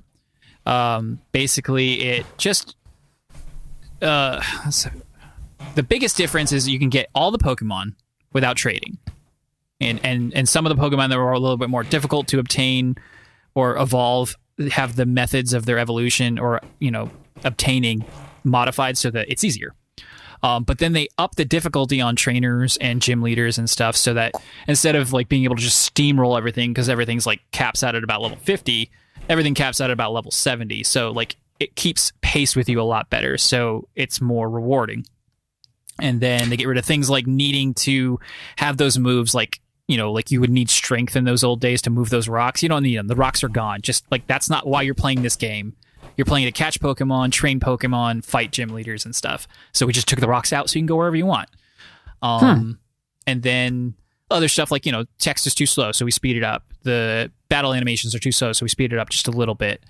And that's about it. There's a few other things, like they modify stats in certain Pokemon, but there's so many they don't get to all of them because it's just a mod basically. But it's just super easy to put on my phone. Like it just took like 4 seconds, and I'd done it forever ago, but this is a new phone, so I had to redo it because Rachel was playing Pokemon and I was watching her. I'm like, but I can't play my Switch right now. I want to do something else, and I don't want to surf Reddit. So I put that on my phone, and we were both playing Pokemon. It was a fun little time. And like I said, I'm not playing. This isn't my main game. This isn't going to distract me from anything else I want to play. Well, I think I'm going to allow it because it's not exactly Pokemon, and you're not continuing to support their terrible decisions because you quit because of Sword and Shield.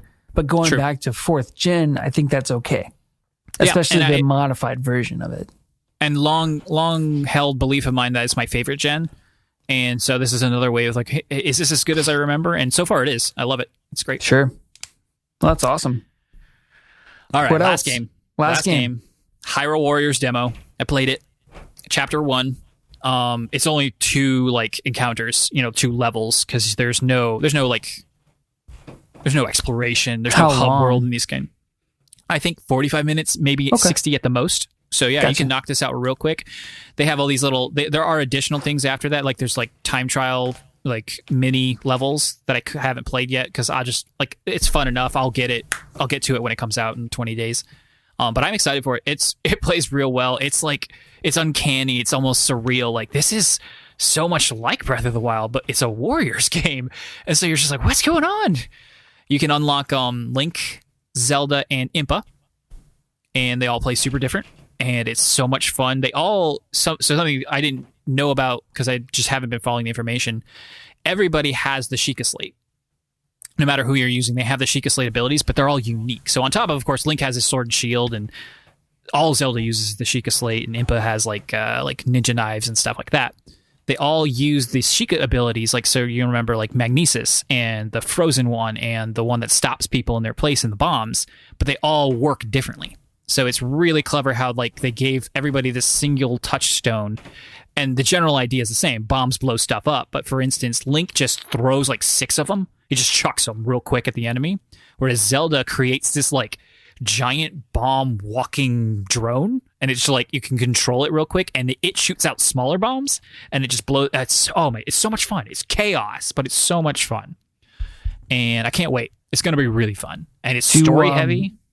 Go ahead. Do the weapons have? Do the weapons like break down like they do? No, absolutely not. Okay. No, that's not how this goes.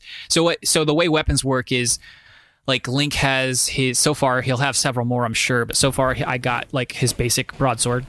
The stick, like the wooden stick, is something he can equip. And then like do you remember like the little boomerang, like the metal boomerang you could pick up? I think so, yeah. Yeah. So he's got those. And so you can sell extra, you get loot at the end of every encounter thingy level. And you can sell it for money, which you can use to do stuff with, or you can like fuse them together and make them stronger because each weapon has its own little experience thing. And then so they carry through with you, and they can have stats like experience increase, 5% or do more damage. And they get better and cooler as you get into the game. Obviously, I just don't know what they're going to look like. So it's like I mean, what you're describing to me. The last Dynasty Warriors game I played was on the original Xbox, but what you're describing to me sounds like like Dynasty Warriors. It is. Oh, 100%. It is 100% a Dynasty Warriors game. It is a Muso through and through, but it's really amazing the way they've incorporated this. I mean, they did it in the other one too, but now they have that kind of laser focus. They're not just doing the Zelda universe; they're just doing the Breath of the Wild one. So it's really focused, and like they incorporated cooking in a really fun way. So like you still get ingredients, because cooking was such a big deal in Breath of the Wild. How do you bring cooking into it? Well, you get ingredients in the middle of the battles. And at the end, or rather at the start, when you go to the map, there are like these quote unquote side quests. They're really just like menu options. And if you have the resources, you'll learn recipes. And then when you go to do your next battle, you can pick, I don't know how, I think it's one recipe for now. You might be able to do more at a time later, but you pick a recipe and it gives your whole team a stat boost, and you're going to want to pick certain stat boosts. Yeah, exactly. And then, it's really fun. So are you going to buy it digitally? Sean said he's going to get it, and I figured I'd mooch off of him. Yeah. I mean, not mooch, but like we go splitsies on it. But yeah, sure. probably. I mean, we've given, totally. So I like that. Looking forward to that. And that is everything I've been playing. My goodness.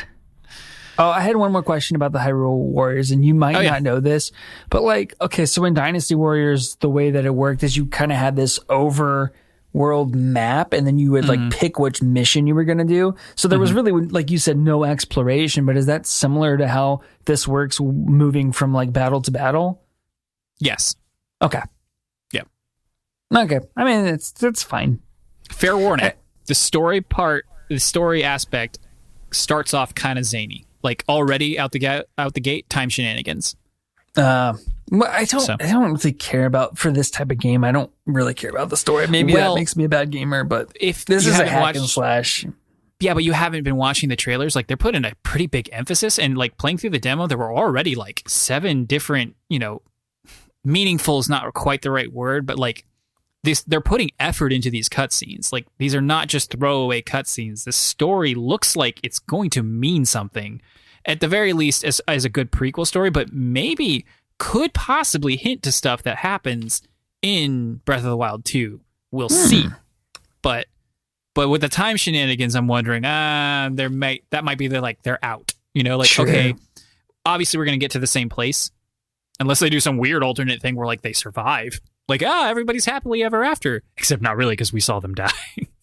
So interesting. I don't know. I have a really hard time. I'm going to sound so dumb, but I have a hard time following the storyline in the Zelda games. Because you do sound dumb. You're right. I think it's the reading.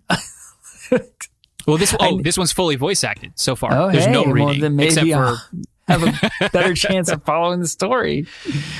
Obviously, Link is silent as always, and I can't stand Zelda's British accent. I don't know. There's not a single character in Breath of the Wild or this game so far that has a British accent except for Zelda. Not even her dad, the king, has a British accent. He sounds posh and noble, but she's like, I'm British, but it sounds bad, and that's why I'm doing a bad one, and not because I can't do a good one. Yeah, because everyone knows you can do a great British accent. Perfect British accent. Still pretty good British accent, isn't it?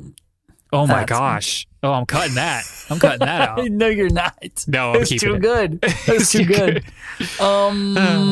For me, I'm sorry, I keep taking us off on tangents, but like to me, Zelda and Mario, the storylines are always like missing person, be it sister or princess, and go beat the bad guy to get them back. That's like every story. That was true. Well, that wasn't true for the Wind Waker. But aside from that, that was true up until finally now. With Breath of the Wild kind of starting something, like maybe a new Zelda that might have story next time, because for the most part, there isn't a lot of story there either. But with this one, it's like, wow, they're putting a lot into it. And again, they could just do a whole cop-out thing where it doesn't matter. I don't think they will, but they could. It would be cool. So. Like, I don't need The Last of Us, but it just makes me it makes me disengaged. Like, I love the gameplay, but the story is not why I'm playing those games. No, and it's not why you should play this game, for sure. Do not play this game for the story. If that's the only reason you might want to drop money on this, just don't. Wait for someone else to play through it and do a Let's Play and all that stuff. Watch the stuff, read the stuff, but don't play it. If you don't like a Muso, I think you might. Like I said, many weeks ago when this was announced, I think there is a Muso for everyone. And this might be yours. So play the demo. It's there. It's free. And it's a good, nice little chunk, a little nice slice of what the game's going to be for you. I need a God of War Muso where the combat is exactly like it is in God of War. So I just need God of War 2. Pretty much. Yes. If you just give me that. All right. All right, let's move on to some listener questions. We're going to go ahead, and this will be our topic of the week as well. We're just going to fuse these together. We've got one boy by the name of Sean.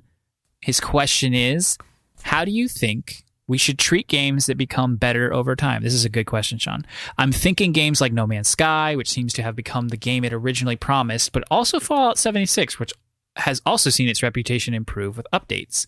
Take care, Sean. So you want me to start with this? Mm-hmm.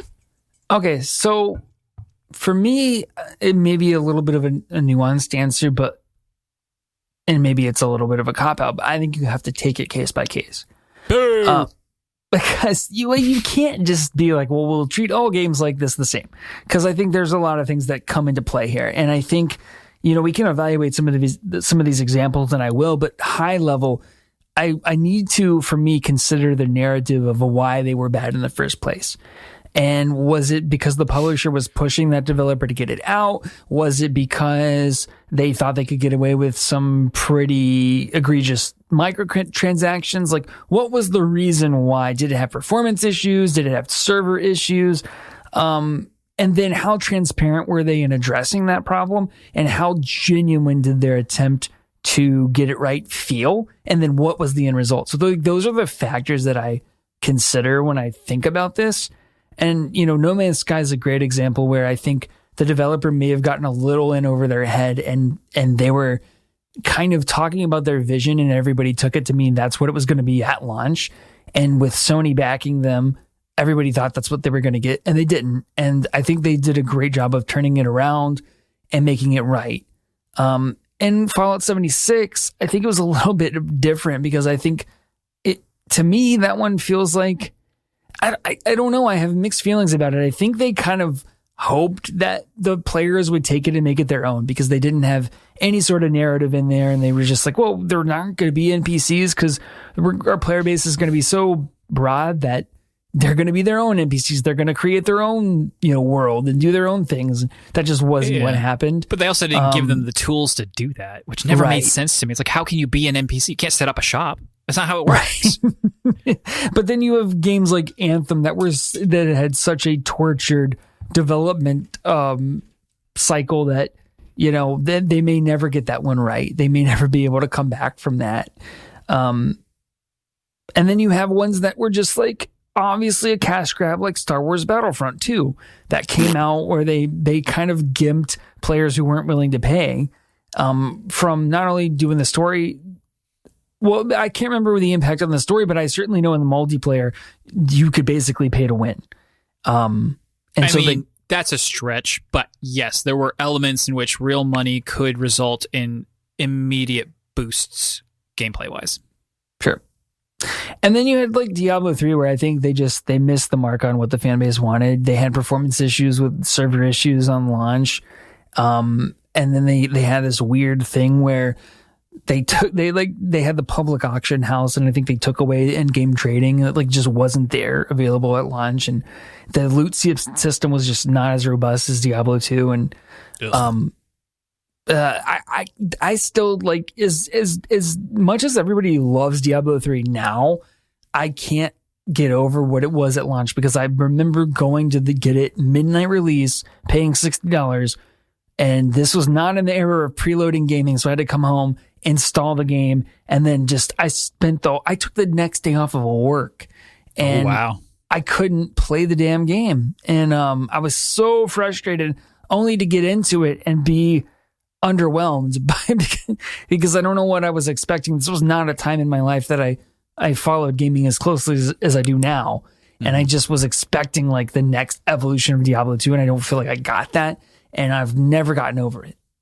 So, I mean, I could talk for 2 hours about why I hate Diablo 3, and yet still probably pumped like 100 hours into it before and after they revamped it. That's kind of, I don't want to judge you for that. Like, I understand why you did it, because I've bought that game on PC. I didn't like it. I stopped playing it. I bought it on the PS4.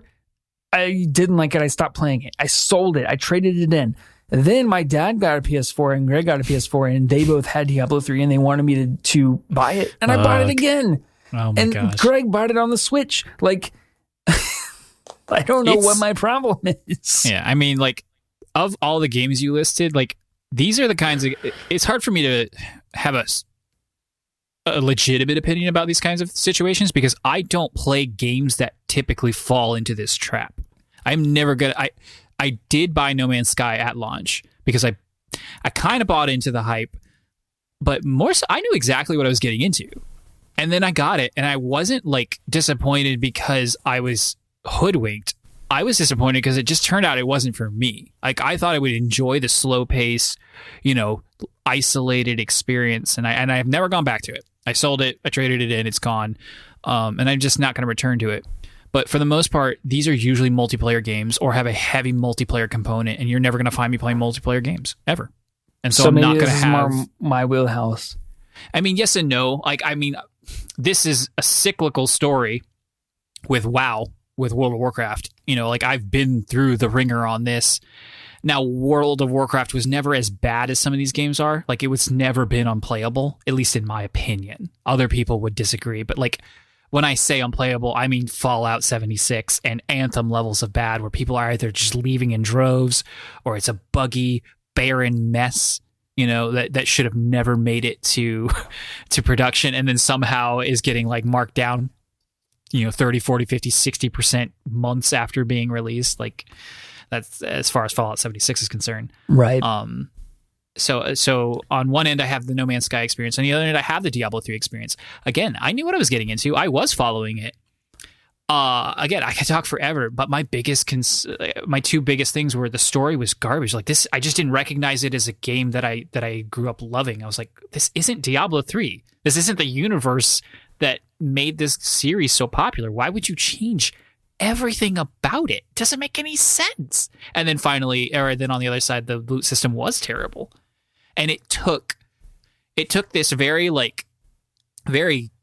tangible break where all these other games are just having all these constant digital patches and stuff.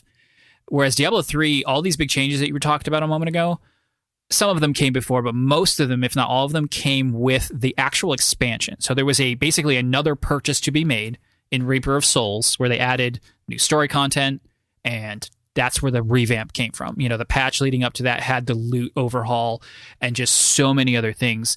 And that is the game that I played for the most of the time. I beat, quote unquote, Diablo 3 at launch. I played the crap out of it, and then I put it away and never touched it again because I hated it. Exactly. But then Reaper of Souls came out, and I played a lot of that. Even though I didn't love the direction they had taken Diablo, it was a much better game for sure. And also, I was broke. And so I was willing to drop $40 on that. And then, I played it for a really long time, since it was always going to be there and the content was evergreen and I could just replay it in different builds and different characters, etc.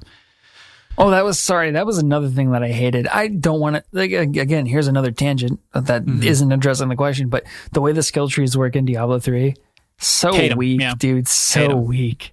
I mean, they're fun in some respects, but overall, I would prefer it the other way, where it's an actual tree rather than these runes, and you get all your skills by by level 30 or whatever, the way they did it.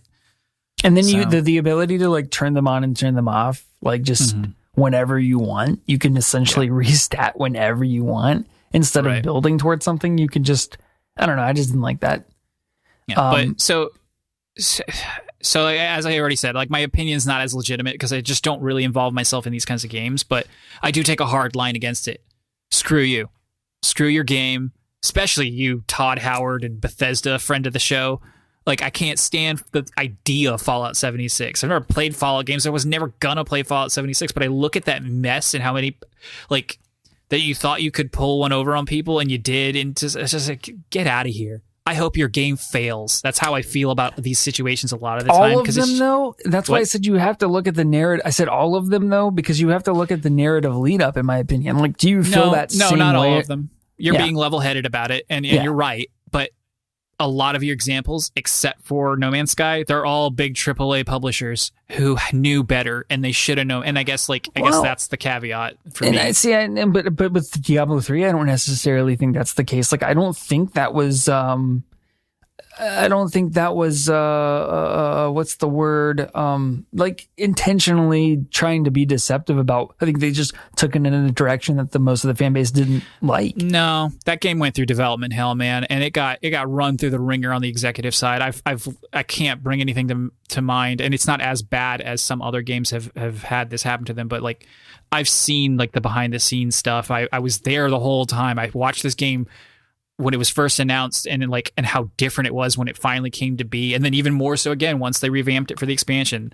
They tried, but it wasn't the same as Star Wars Battlefront 2. No, it was because guess what? They got rid of your in-game trading for their public auction house. They wanted a piece of that pie. That's and a they good point. should have known better. Yeah. You just don't do that because it's scummy. Screw you, Blizzard. Agreed. But here's another example that we haven't talked about yet. Fortnite. That's a game where it came out as one thing. They weren't seeing the numbers they wanted. They weren't seeing the success that they wanted. They pivoted it a little bit to try to get more people into it, and it became this new thing. I mean, that was all...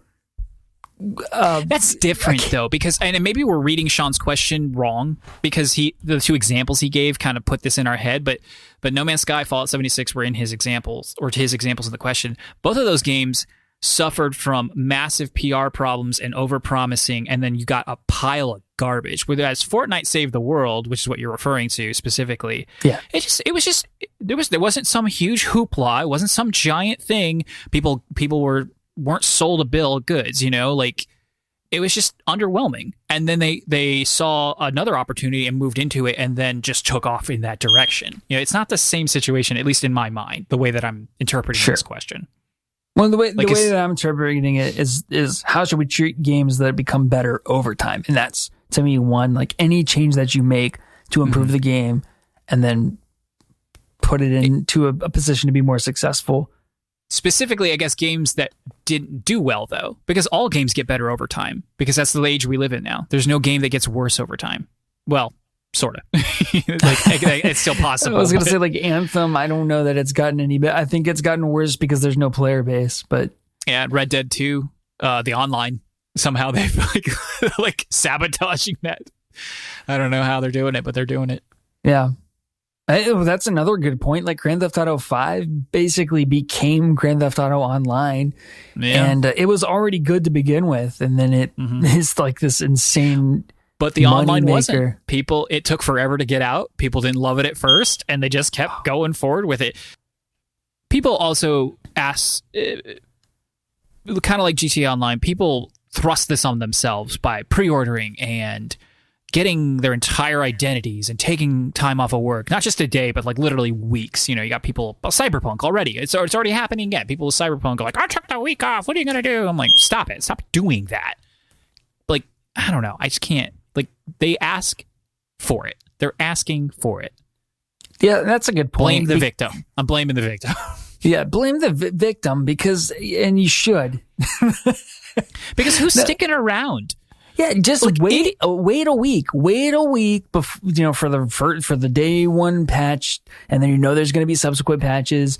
The games don't release in a state that are like ready to go, and that's just the unfortunate reality that we live in, because the developers have the ability to send the game out in a pseudo unfinished state and fix it in post, so to speak. Like, they're going to do that. They're going to take that opportunity. We just have to adjust our practices to accommodate that. Yeah, but like let's say you can't wait, or you got lied to. Like, you just, like, there's no reason this game shouldn't have been amazing, but then it isn't. Stop playing. Stop playing Anthem. Just stop. I'm sorry you wasted $60. Oh, well. Well, plenty of people did just stop. With Anthem specifically, and that made it worse for everyone who didn't. But people didn't stop playing Star Wars Battlefront 2. True. They made a stink on Reddit, but they didn't stop playing. People didn't stop playing Fallout 76, even though they should have. That game should never have flourished. That game came out with a year, an annual pass, like an annual battle pass thing, and people bought it. What is wrong with these people? They're whales. I will never. Not all of them. Not like they might. Yes, they are whales in that they're spending more than others, but that doesn't mean they have the money to spend. Like, they shouldn't be spending that money. I'll just never understand that mindset. I won't either. There's I don't know. There's whatever. Something wrong with people. There's something wrong with all of us. It's just that's not what's wrong with me. Right. I'm playing Pokemon. For this. That's what's wrong with you. Exactly. Anything else to say about that? Nah, thanks, Sean. Yeah, thank you, Sean. So basically, Karch says condemn them all, and I say take it case by case. Which, if you average it out, means condemn them all. Yeah, pretty much. Yeah. Okay, we have one more question, and this one's from a wee lad, 7 years old. His name is Kyle. Won't say his last name. Nope. And he says, just wanted to let you guys know that Crackdown 3, you could play Terry Crews. Thanks. Yeah, thanks for the info. That's not a question. 2-week question ban. You're banned. Oh, that's harsh. We've never had a 2-week question ban anybody. Just kidding. He has a real question. He does. You want to read it? No, I'll read it because I don't know that I can answer it. He says, what is your opinion on Mass Effect Andromeda versus the original trilogy? Which is a good question. It's just that I've never played those games. So I'm going to defer to you, Karch. I didn't realize it till just now, but this actually fits in right into the previous question because Mass Effect Andromeda was also a kind of a hot mess when it came out, and it never really got fixed because it was a single-player game, and the problems with it weren't things you could really fix right away. There were bugs and weird graphical hitches, and I assume they handled those. They had some story things, too. Yeah. But for the most part, Andromeda was just received poorly overall. I only ever played the first one, and I don't know, 5 hours of the second one. I really, really enjoyed everything I've played of Mass Effect. I sat through and watched the industry kind of just implode on itself when Mass Effect 3 came out. And so I have some opinions on that, but not a lot because, so much of that is dependent on how attached you are to those characters.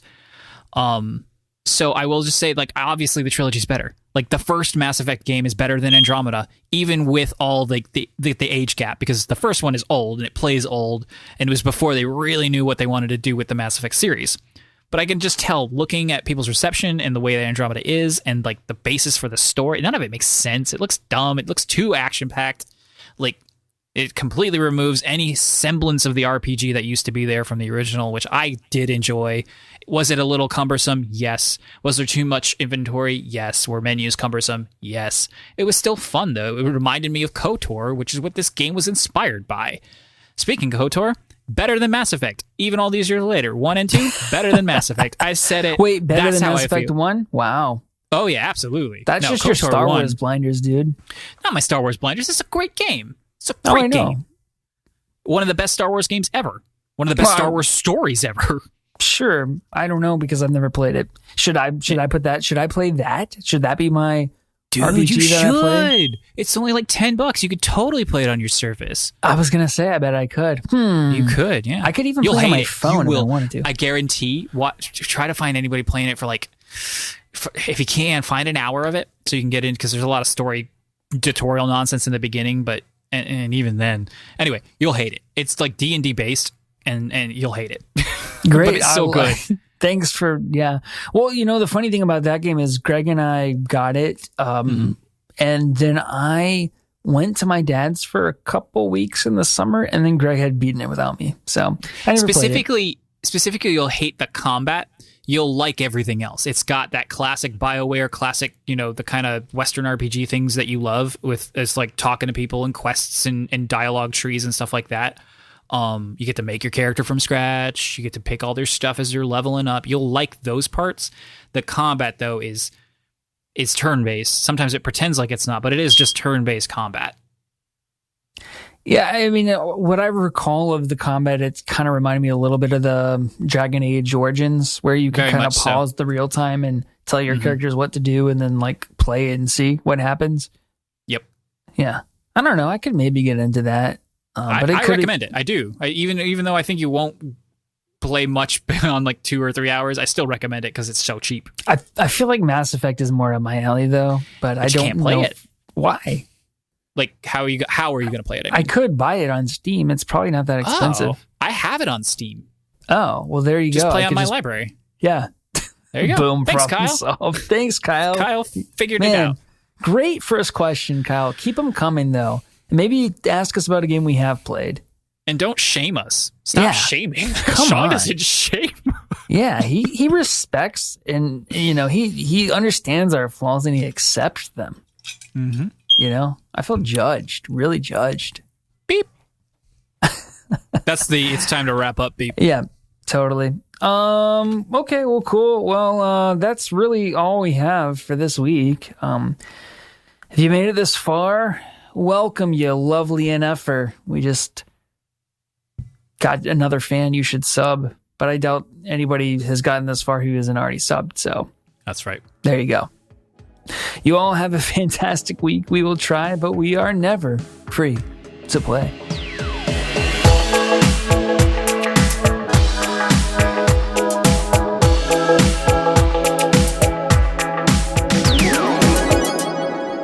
More delays though. Any evidence? Just look at. I can't hear you because you're cutting out on Discord, Karch.